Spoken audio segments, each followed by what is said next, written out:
জাতিসংঘ human rights কমিশনের সঙ্গে ফ্যাক্ট ফাইন্ডিং যত তথ্য, যত ইনফরমেশন, যত মেল সব আমরা রেসপন্স করেছি। এই তথ্যটা কিভাবে এসেছে আমরা চেক করব, এটা তথ্য আমরা যাচাই করেছি, এটা সঠিক নয়। আসসালামু আলাইকুম রহমতুল্লাহি ওয়া বারাকাতুহু। প্রিয় সাংবাদিক বন্ধুগণ, আমরা মহান আল্লাহ তাআলার কাছে শুকরিয়া আদায় করছি বাংলাদেশ জামাত ইসলামীর পক্ষ থেকে নির্বাচন কমিশনের সম্মানিত প্রধান নির্বাচন কমিশনার এবং কমিশনের সকল সদস্যের সঙ্গে সচিব সহ আমাদের একটা মত বিনিময় সভা নির্ধারিত সময়েই আমরা শুরু করতে পেরেছিলাম। আমাদের মধ্যে অত্যন্ত সৌহার্দ্যপূর্ণ পরিবেশে, খুবই খোলামেলা পরিবেশে, খুব ফ্রি নির্বাচনকে সুষ্ঠু, নিরপেক্ষ, অবাধ, গ্রহণযোগ্য, অংশগ্রহণমূলক করার ব্যাপারে আমাদের মত বিনিময় অনুষ্ঠিত হয়েছে। আমরা আমাদের বক্তব্যগুলো খুব লিখিত আকারে ওনাদের কাছে পেশ করেছি। ওনারাও সে সম্পর্কে ওনাদের কিছু বিষয় শেয়ার করেছেন, মত বিনিময় করেছেন। আমাদের এখানে এই প্রতিনিধি দলে যারা সঙ্গী আছেন, আমাদের বাংলাদেশ জামাত ইসলামীর সহকারী সেক্রেটারি জেনারেল হামিদুর রহমান আজাদ, সাবেক এমপি, আমাদের নির্বাহী পরিষদের সদস্য মতিউর রহমান আকন্দ, পাবলিসিটি এবং মিডিয়া বিভাগের সেক্রেটারি, আমাদের কেন্দ্রীয় কর্মপরিষদ সদস্য অ্যাডভোকেট জসিমউদ্দিন সরকার, সুপ্রিম কোর্টের, এবং তিনি বাংলাদেশ লয়ার্স কাউন্সিলের প্রেসিডেন্ট, এবং আমাদের সঙ্গে আছেন অ্যাডভোকেট ইউসুফ আলী, যিনি ডেপুটি অ্যাটর্নি জেনারেল, তিনিও আমাদের কেন্দ্রীয় মজলিস শুরার সদস্য। আমরা খুবই আন্তরিকতা, সৌহার্দ্যপূর্ণ পরিবেশে, অ্যাডভোকেট কামাল উদ্দিন সাহেব আছেন, ঢাকা বারের সাবেক সিনিয়র ভাইস প্রেসিডেন্ট এবং মহানগরী জামাতের কর্মপরিষদেরও সদস্য। আমরা সকলেই কমিশনের সকল সদস্য এবং সচিব মহোদয়ের সঙ্গে খুব ফ্রাঙ্ক আলোচনা করেছি এবং ওনারা খুব সন্তুষ্টি প্রকাশ করেছেন যে আমরা খুব কনসুলেটেড একটা রিটার্ন প্রপোজাল আমরা পেশ করতে পেরেছি এবং ওনারা এখান থেকে অনেক উপকৃত হবেন। এবং কখনো কখনো কিছু বিষয়ে ওনারা প্রাসঙ্গিক মতামত দিয়েছেন, আলোচনা, ওনাদের সক্ষমতা, সীমাবদ্ধতা, সমস্যা, এগুলো নিয়ে আমরা আলোচনা করেছি। আমরা আলোচনায় আমরা 23টা পয়েন্টে ওনাদেরকে লিখিত প্রপোজাল পেশ করেছি।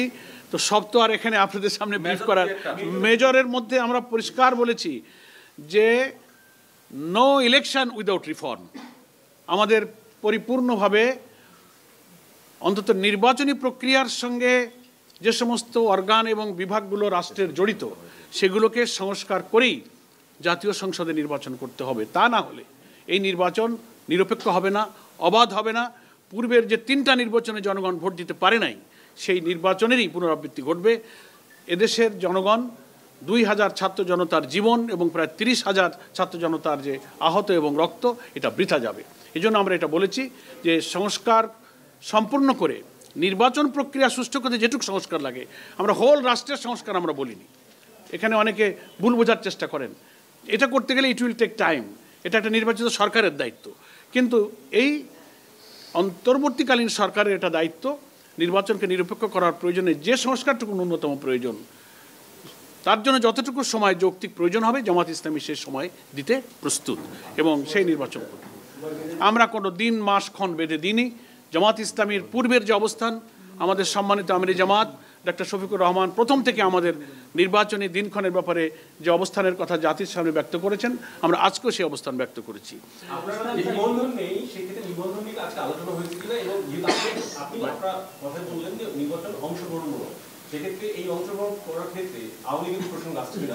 না, সে প্রসঙ্গ আমাদের আলোচনায় আসেনি, সেটা নির্বাচন কমিশনের ব্যাপার। আমরা আমাদের নিবন্ধনের বিষয়টা তো আদালতে পেন্ডিং আছে এবং আদালতে সেটা শুনানি চলছে। আমরা আশা করছি আমরা আদালতে ইনশাআল্লাহ ন্যায় বিচার পাবো।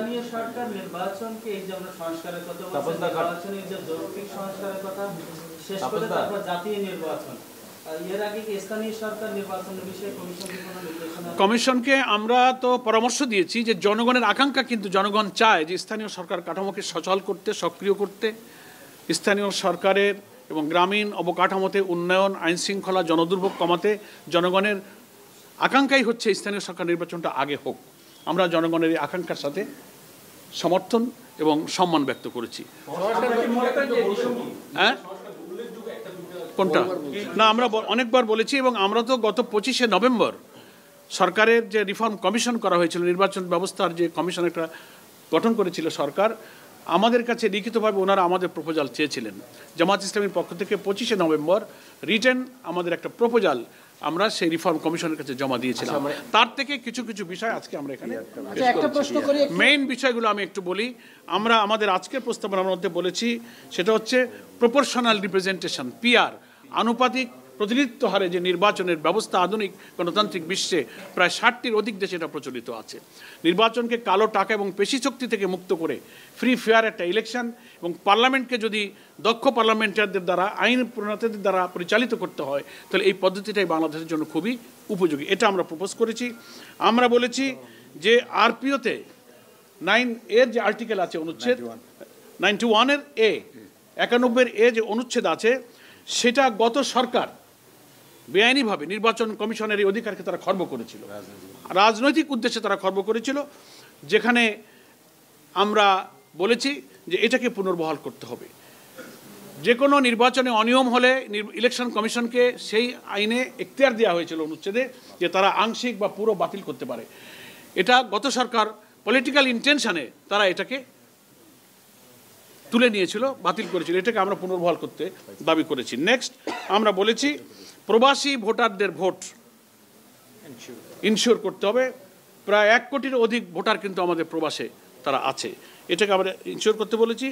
এবং আমাদের ভোটার তালিকায় নাম অন্তর্ভুক্ত করার ব্যাপারে যে প্রক্রিয়া চলছে, সেক্ষেত্রে প্রশাসনিক ইউনো অফিস, নির্বাচনের সাথে সংশ্লিষ্ট কর্মকর্তাদের হয়রানির বিষয়গুলো, অনেক ফাইলগুলো পেন্ডিং পড়ে আছে নানান ইস্যুতে, সেগুলো নিরসনের জন্য আমরা অনুরোধ করেছি। এবং আরেকটা মৌলিক ব্যাপারে আমরা কথা বলেছি, সেটা হচ্ছে যে সংবিধানের প্রতিটি নাগরিকের রাজনীতি করার এবং রাজনৈতিক দল গঠনের কিন্তু অধিকার আছে।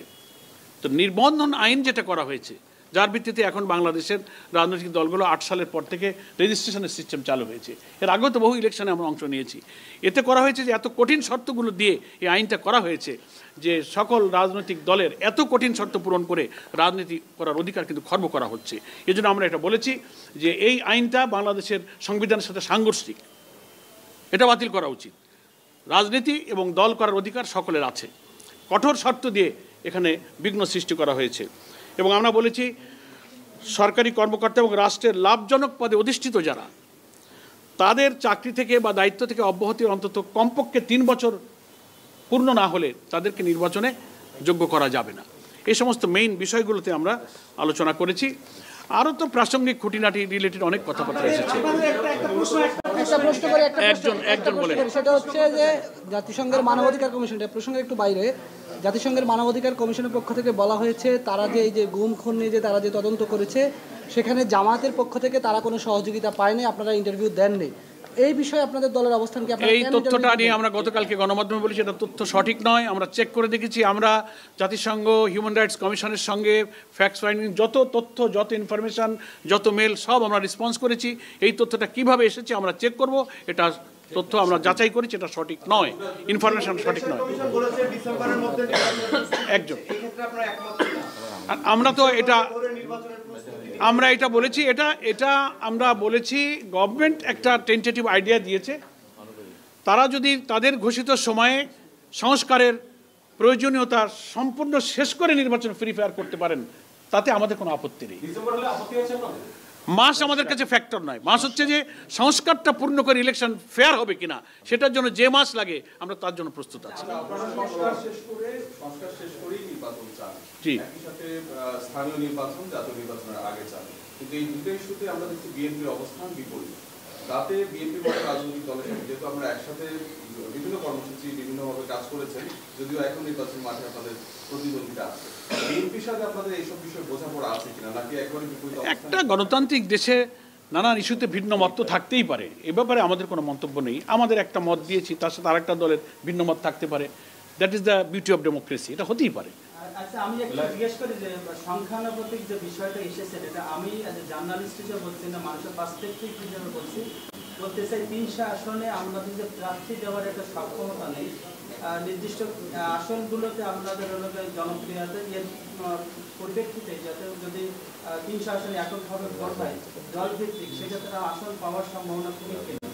একটা সেই ক্ষেত্রে নাকি আমরা এই সংখ্যানুপাতিকতার গুরুত্ব দিচ্ছি না, ওইটা আপনার মন্তব্য, আপনার একার মন্তব্যই তো জাতির মন্তব্য হবে না। পার্সপেক্টিভের কথা বলছি, তাদের অপিনিয়নটা বলছি। কোন মানুষের, সে মানুষ কারা? মানে আপনি একা বললে তো সব মানুষ হয়ে যাবে না। Another question, please. 300 আসনে নির্বাচন করার সক্ষমতা জামাত ইসলামীর আছে। আমরা 300 আসনে প্রার্থী আমরা প্রস্তুত করে ফেলেছি। প্রাথমিক বাছাই প্রক্রিয়া চলছে, অফিসিয়ালি সেন্ট্রাল ডিক্লারেশন হয়নি, তবে লোকালি বিভিন্ন জায়গায় বাছাই প্রক্রিয়া হচ্ছে, সে খবরগুলো গণমাধ্যমে আসছে, আপনারা এটা দেখতে পাচ্ছেন। এবং এটা আজকের সঙ্গে প্রাসঙ্গিক নয়। বাস, তো আমার মনে হয় যে আপনাদের নির্বাচন কমিশনকে আপনাদের কোনো বলেছে যে আমরা সংস্কার করে করব নির্বাচন? ওনারা তাদের সাথে সরকারের, রাষ্ট্রের বোঝাপড়ার ব্যাপার, রাষ্ট্র এবং সরকার এই সংস্কারের দায়িত্বগুলো পালন করবেন, তারপরে নির্বাচন কমিশন তার দায়িত্ব পালন করবে। কোনো আশ্বাস দিয়েছে না, আর কোনো আলোচনা হয়নি। আমরা 2 ঘন্টা 10টা থেকে 12টা পর্যন্ত লং টাইম খুবই খোলামেলা ধৈর্যের সাথে আলোচনা আমরা উভয়ই করেছি। আমরা নির্বাচন কমিশনকে ধন্যবাদ জানিয়েছি। আপনারা যারা সাংবাদিক বন্ধুগণ দীর্ঘ সময় আপনারাও কিন্তু অপেক্ষা করেছেন, সে কারণে we are very much grateful to you, আপনাদেরকেও আমরা ধন্যবাদ জানাচ্ছি। এবং আমরা কেবল নির্বাচন কমিশনের সাথে সম্পর্ক সংযোগ দায়িত্ব নেওয়ার পরে প্রথম আলোচনা শুরু হলো, একটা কন্টিনিউয়াস প্রসেস, এটা এখন চলবে। আমাদের সঙ্গে যারা আছেন নির্বাচন কমিশনের সঙ্গে সংগঠন থেকে দায়িত্বপ্রাপ্ত নেতৃবৃন্দ, তারা এটা যোগাযোগ অব্যাহত রাখবে ইনশাআল্লাহ। জি, নো, এটা আমাদের আগেই সাংগঠনিক সিদ্ধান্ত। আমরা ইলেকশন করব, নির্বাচনী আইন, নির্বাচন কমিশনের দায়িত্ব নিয়ে আমাদের পক্ষ থেকে আগেই সিদ্ধান্ত যে আমরা রুটিন ওয়ার্ক, আমরা এর পূর্ব নির্বাচন টাইম ইলেকশনে আমরা সেভারেল টাইমস এসেছি, এটা আমাদের দায়িত্ব।